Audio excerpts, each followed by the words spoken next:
Tab জালিয়াতির ঘটনায় মালদা পুলিশের জালে আরও এক অভিযুক্তের নাম মোবারক হোসেন, বাড়ি ইসলামপুর থানার আগডিমটি খুন্তি গ্রাম পঞ্চায়েত এলাকায়। অভিযুক্ত ইসলামপুর শহরে একটি ভাড়া বাড়িতে থাকত। মঙ্গলবার ইসলামপুর থানার পুলিশের সহযোগিতায় মালদা পুলিশ ইসলামপুর শহরের ইসমাইল চক এলাকায় একটি ভাড়া বাড়িতে অভিযান চালায়। অভিযান চালানোর সময় পুলিশকে দেখে ছাদ থেকে ঝাঁপ মেরে পালানোর চেষ্টা করলে পুলিশ অভিযুক্তকে ধরে ফেলে। এই ঘটনায় অভিযুক্তের কাছ থেকে একটি ব্যাগে প্রচুর এটিএম কার্ড ও সিম কার্ড উদ্ধার হয়। পাশাপাশি অভিযুক্তের রুম থেকে মোবাইল, ল্যাপটপ উদ্ধার করে পুলিশ। তুমি এগুলো করতে এত এটিএম কার্ড তোমার কাছে কি করে উদ্ধার হলো? কেন গ্রেফতার করেছে তোমাকে? আমি করিনি। টাকা পালাচ্ছিলে কেন করলে তোমরা?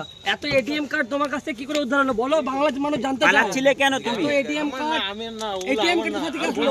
না আমি আমার না ওগুলো। পালাচ্ছিলে কেন? পালাচ্ছিলে কেন?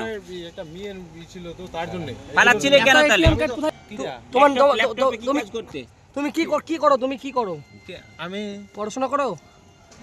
কি করো বলো বলো বলো কোন কলেজে? কোন কলেজে? এলিভেন ক্লাসে পড়ালে। আমরা তো বাড়িতে মানে রেস্ট করছিলাম খাওয়া করে।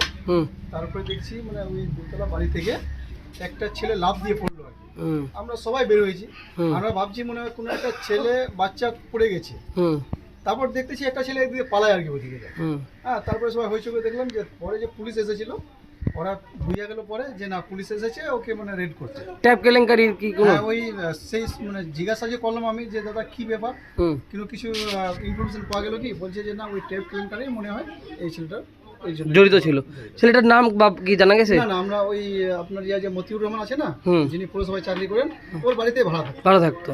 ঠিক।